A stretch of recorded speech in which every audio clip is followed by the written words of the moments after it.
استاد لاهوتی استاد سردین عینی با این روزنامه همکاری میکرد. خب بعدا استاد خب نور تباروف یکی از تو درجه مثلا مدیر شعبه فرهنگی یا سیاست کمیته مرکزی حزب رسیده بودند. مذهبشو محبت شویف دیگر سرماری رو نفرانی که در اینجا کار میکردن اونها در جاهای بسیار بلند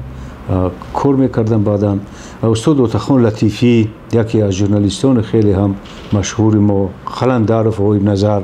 که امین جان شکویی، اینها نفرانی بودن که در سیاست گویم که ایدئولوژی دولت حرف اول رو میزدند و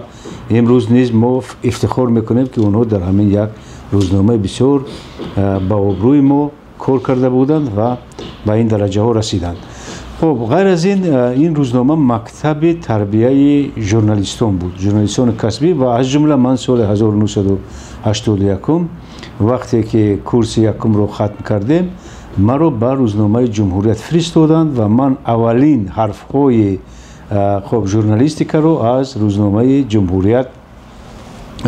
گرفته بودم، آموخته بودم و در اینجا من در مدت 2 ماه تجربه آموزی کردم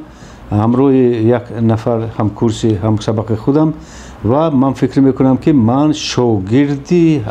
حقیقی همین روزنامه جمهوریت می باشم، چون که بعد اون که به ما خاراکتریستیک دادن، خصلتنامه دادن، من به دانشگاه اون خصلتنامه رو بردن،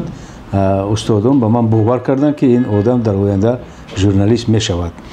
و اولین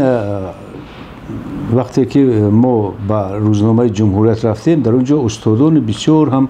غمخوار، اگرچه ژورنالیست های خوبم بودن ولی باز همچون پداگوگ با ما رفتار میکردند. از جمله رجب مردم بودن، سلیم شاه علیم شاه بودن، زلفیا عطایی از نفرانی که ما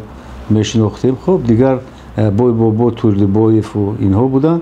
و اینها کارهای به ما میفرمودن، ما میکردیم. و من راستی وقتی که رفتم در اونجا نوشتن نمیتونستم، چون کورس دوم بودم، تجربه نداشتم. از شعر نوشتن نمیترسیدم ولی از یک مقاله یا از یک خبر نوشتن خب گویا که میترسیدم و میدادم به استادان، اونها مثلا میگرفتن چند مرتبه به ما یاد میدادن، تحریر میکردن و ما از سر نم می نوشتیم و همین گونه طرز خبر نوشتن رو ما از روزنامه جمهوریت یاد گرفته. بعد با دانشگاه برگشتم و بعدا این تجربه در سال دیگر در روزنامه های دیگر به من به کار آمد و نه تنها برای من بلکه برای ممکن صدها نفر ژورنالیستان همون دوره این مکتب تربیه شده بود.